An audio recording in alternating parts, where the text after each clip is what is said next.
Let's first review last week's price action. Last week was from February 2nd to February 8th. Bitcoin's highest closing price this week was at $79,424, and it never managed to hold above the midpoint. The lowest point was $60,001, which reached all the targets.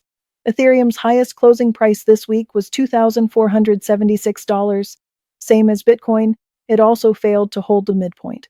The lowest close was $1,739, which met all targets with a 9-point deviation. When I was writing this script, I realized that at the end of January, I completely forgot to do the February monthly report because the end of January close was so bad that it threw me off. As of the 6th, the market finally stopped falling and bounced. It is very likely that we have entered a rebound and range-bound phase. The strong resistance level for February is 84,000 for Bitcoin and 2,685 for Ethereum. Therefore, at this stage, we are still in a weak market structure. Unless Bitcoin can get back above 88,000, don't easily start fantasizing that the bull market has returned. I think this week was very disappointing for many long-term holders. Seeing 71,000 get broken so easily is really discouraging. When I saw how fragile 71,000 was, I also found it hard to believe, because this level is the high from 2021, a level that has been repeatedly marked since 2024, and it also held the most important drop last year. With so many layers of support in that area, it still got pierced so effortlessly. So really, don't have any luck-based mentality. Nothing is impossible in this market. Maybe you think it's ridiculous that I even mention the possibility of Bitcoin falling below 10,000, but if it really happened, what would you do? I just want to remind everyone to prepare for different scenarios, because when things happen suddenly, it's very easy to be caught off guard. If it never happens, of course, that's the best outcome.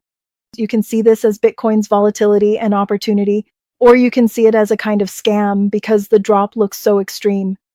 That depends on each person's understanding and choice, so I hope everyone manages risk properly and thinks clearly about their trading plan.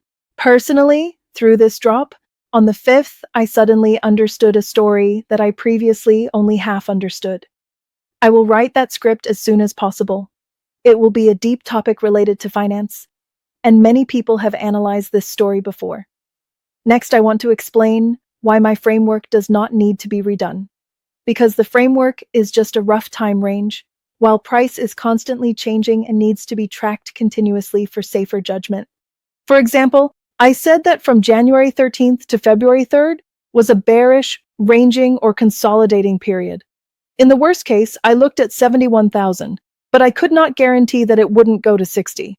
During a downtrend, it can drop anywhere. I just have my own expected price levels. When price deviates too far from expectation, that is a danger signal.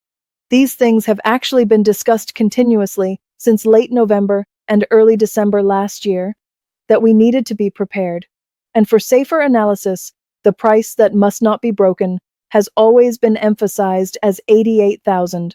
The framework and price need to be understood together. Since the trend during this period was downward, there was no need to change the framework afterward. If prices had been going up in this time window, that would have meant the framework was wrong. Just like I told you that there had to be a rebound on the 5th to 6th. If there had been no rebound by then, the framework would have been invalid and should have been abandoned. Unfortunately, we still saw prices starting with 6, which is quite damaging psychologically. A sudden move into the 60s directly causes many people to lose confidence, and it will take more time to repair that. That's why a miracle breakout above 98,000 in February is very unlikely. If on the 5th the price had bounced back from 71,000, then right now we would still have had a small chance to reach 98,000. You can flip that big red candlestick upside down and connect it with the bullish candle on the 6th. You'll see it was actually quite close to 98,000. But at this point, the situation is difficult. We need to be prepared for a rebound, some sideways movement, and then possibly another drop.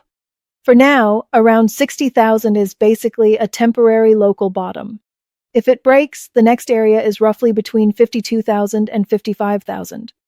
A lot of people are already eyeing that zone, I've seen too many people saying they're waiting for prices starting with 5 or even 4. Because of the damage caused in February, I think it will be very hard to make a new all-time high this year. Maybe a miracle could happen, but at least I won't sit here and say there is still a strong chance. Since January and February did not follow a good expected path, I won't fantasize about it. Next week is from February 9th to February 16th.